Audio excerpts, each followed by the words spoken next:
This is where I see people getting into issues. People literally making shit up. Right? Okay, well, so they're riding the market. They're thinking in their head, they're like, okay, the market is appreciating this much. We're in the hottest market in the world, and they're projecting what a house is going to sell for because of that appreciation. And that's where you run into issues. It will come to bite you in the ass.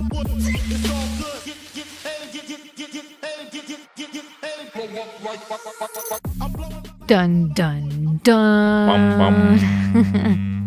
The infamous question, is the market crashing?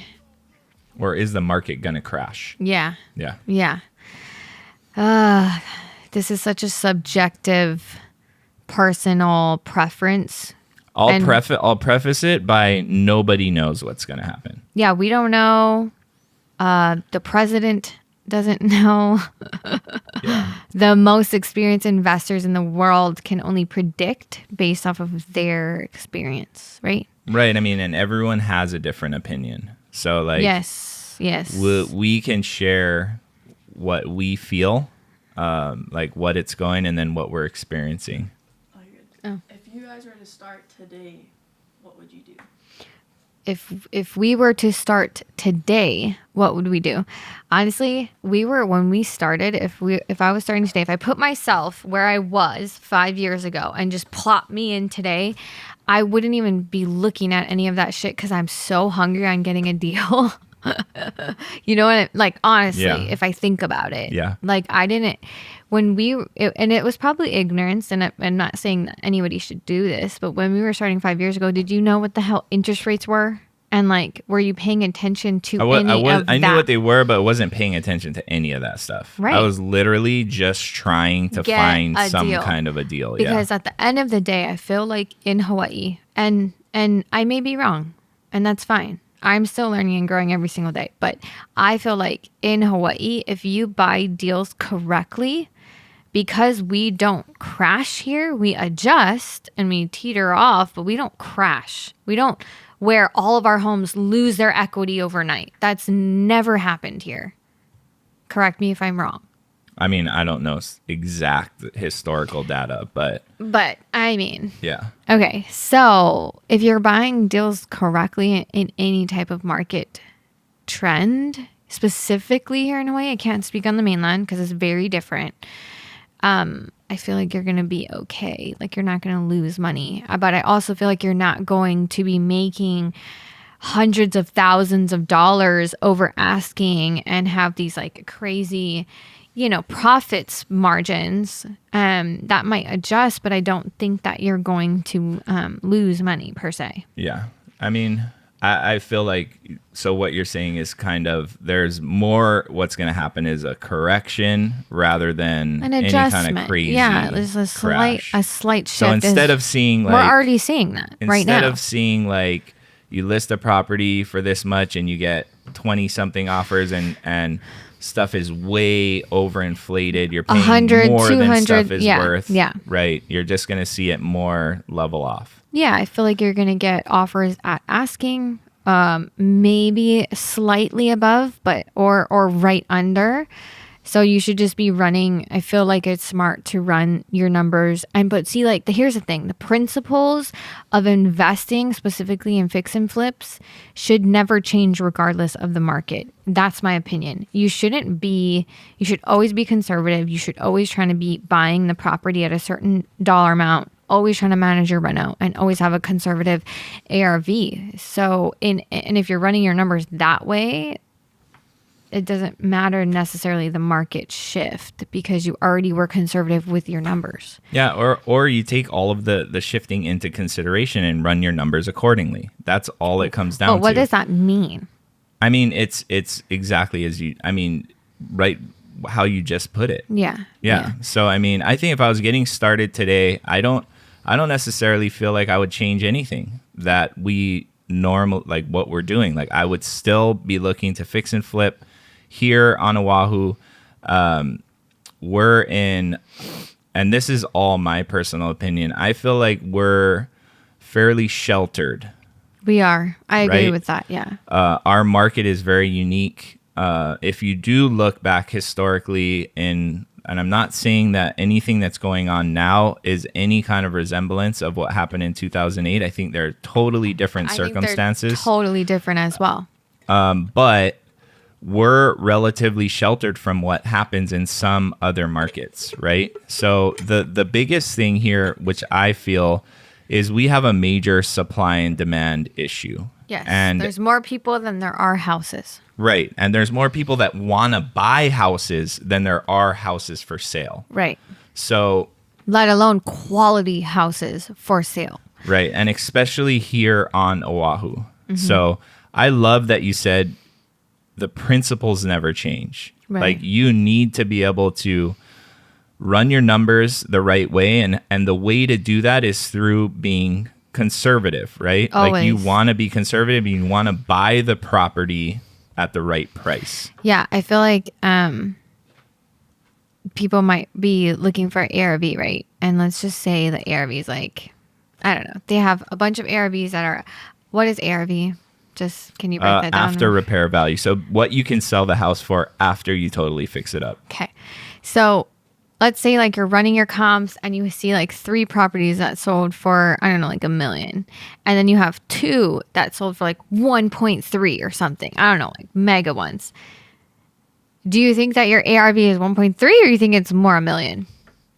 I feel like that's where you kind of get in a tricky situation where because you saw 1 or 2 properties that could be good comps, you're like, well, that one gold mine sold for 1.3, so that's my comp. Like, what I'm saying in being conservative is don't put your comp there.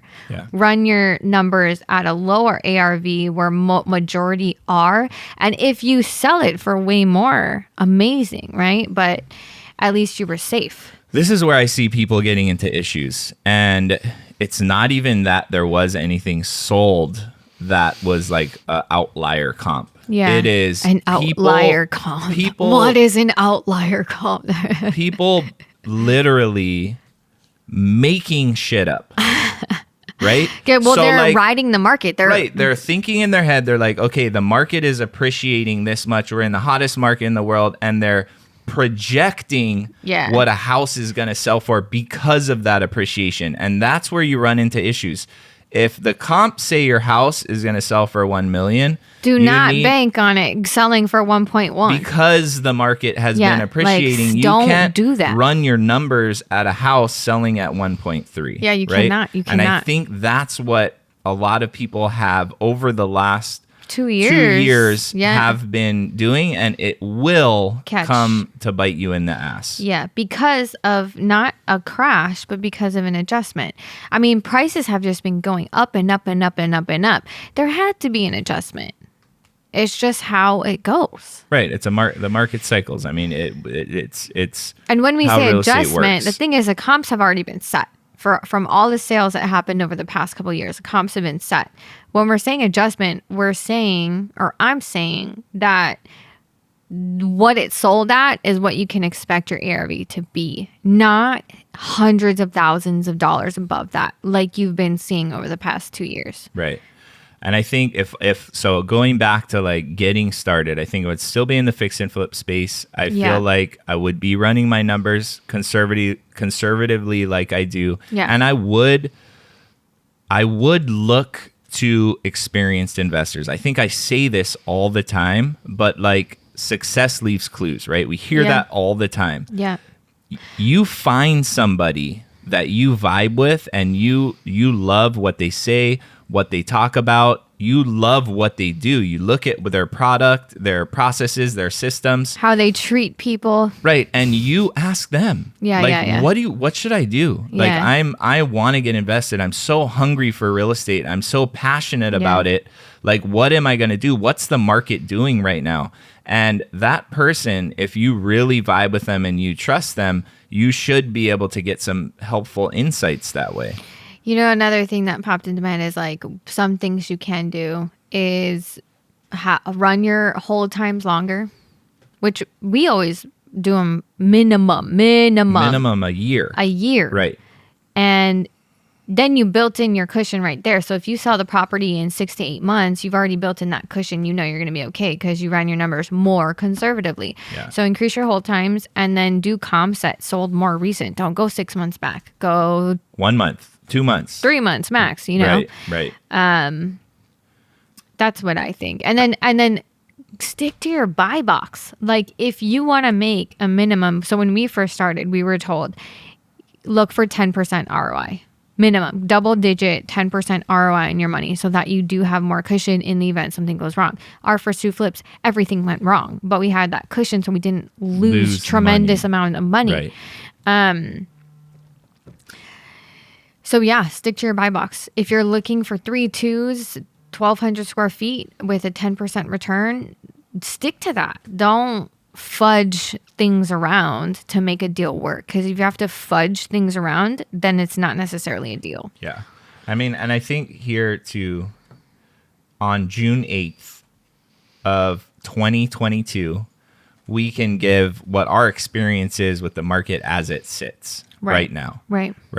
And I think you and I talk about this all the time, is if what we're seeing is if you put out a well thought out, well designed, unique quality product, there is still so much demand for that product on Oahu. Yeah. It's bananas. Yeah. Right? If you're not putting much thought and you're cookie cutter just throwing stuff into a house, you're going to see less offers. If you cut corners, buyers have every right to be picky in this market, and in Hawaii in specific, because our average price for a home is over $1 million.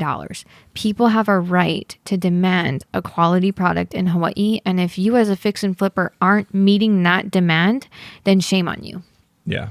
That's my opinion. Right. You have a responsibility, or I feel like I have a responsibility. We have a responsibility and an obligation to turn over good, quality, beautiful, thoughtful homes to local people and to any person looking to buy, because they deserve that. Yeah, I agree. But it shows. It speaks for itself. When you talk about if you have if you have a crappy product and you get a couple, or you cut corners, you didn't change a toilet, like come on, or you didn't change a door or something, you know what I mean? Right. And you only have like 3 or 4 offers. And then you literally put blood, sweat, and tears. You did not cut any corners, even if it meant cutting into your profit a little bit because it was the right thing to do. And you get 20 offers. Doesn't that speak for itself? Right. Exactly. So, I mean, the bottom line is where we're at today. I feel like we're in a very strong market still.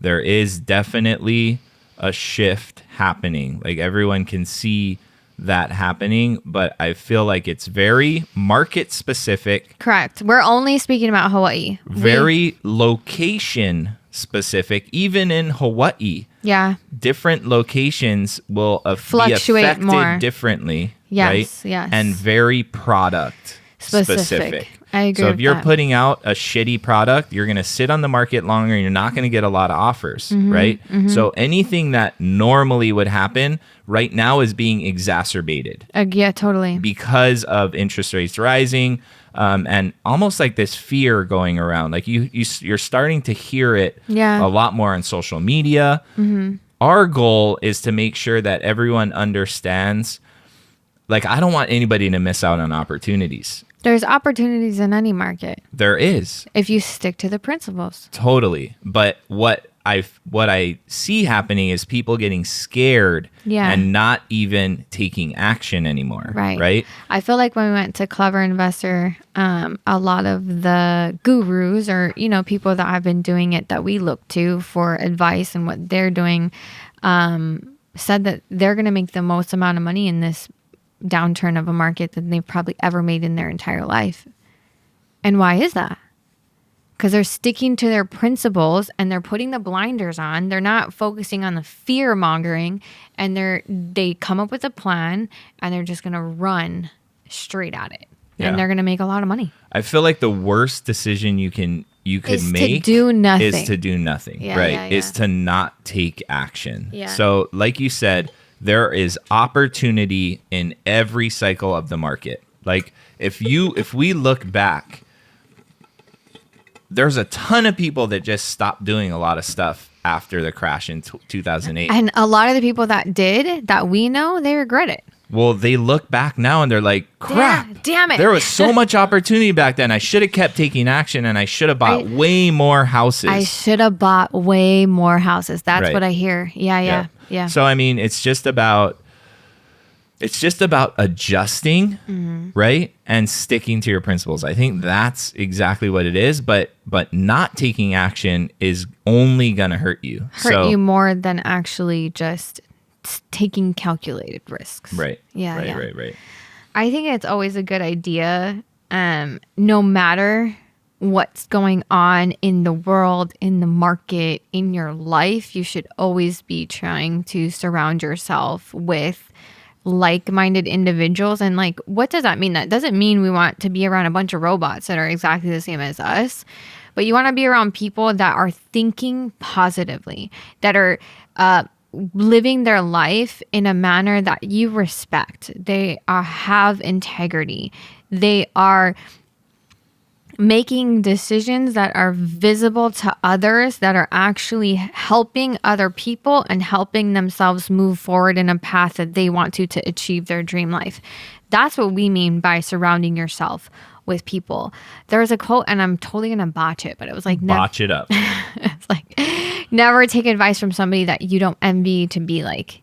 And it's stupid of us as human beings to let the opinions of people affect us when we want to be nothing like them. So only take advice and listen to people that you desire to emulate, that you want the things that they have, and shut out all the rest. That's what I mean by mindset and surrounding yourself with the right people. Don't surround yourself with robots. Or people that are yes people, right? Like you don't want to surround yourself with people. Except you. I want you to always be my yes man. Well, I'm always your yes man. But if you do that, you surround yourself with people that are just going to say, oh my gosh, you're so awesome. You don't want that. No, you don't want that. You want people that are going to challenge you. You want people that are going to think differently. Yeah. You want to be in spaces that are going to inspire you and encourage you. The key is, and we went back, I'm going to say it again, success leaves clues. Yeah. So like look for people that you love how they live their life, right? Or their business. Or you love how they run their business. You love what their business looks like. You love how they treat their wife, how they treat their children. Right. And surround yourself with people like that. Mm-hmm. And those people will push you to be better. Yeah. And that's what you need to do when you're surrounding yourself with like-minded people, right? Those people share a common vision and a common goal. Maybe not in the same industry as you, right? But they're all striving to be better. Yeah. And that's going to help with any kind of mindset stuff that you have, and constantly working on that daily. Yeah. And I mean, it's hard to cut toxic people out of your life, or to set boundaries with people that aren't on the same path as you or don't understand it. And I wish like I had an answer for how to deal with that or what you do. I don't think there is an answer. There isn't. There really isn't. But I think once you make the shift mindset internally and physically to actually spend more time with the people that are in alignment with what you're trying to do and are positive and growing and all that, this gets not as loud. It happens by default. Yeah, exactly. That's what I'm trying to say. Yeah. It happens by default. It doesn't hurt as much. It doesn't matter as much. It doesn't put as much weight on you because you're getting filled up over here. Totally. And you're growing in this direction. You're able to deal with this better. Dude, these people see that and they just kind of fade away. They fade away, or they're like, what are you doing? And they want to jump on. I want in. It's one or the other. Right. Yeah. Totally. Yeah.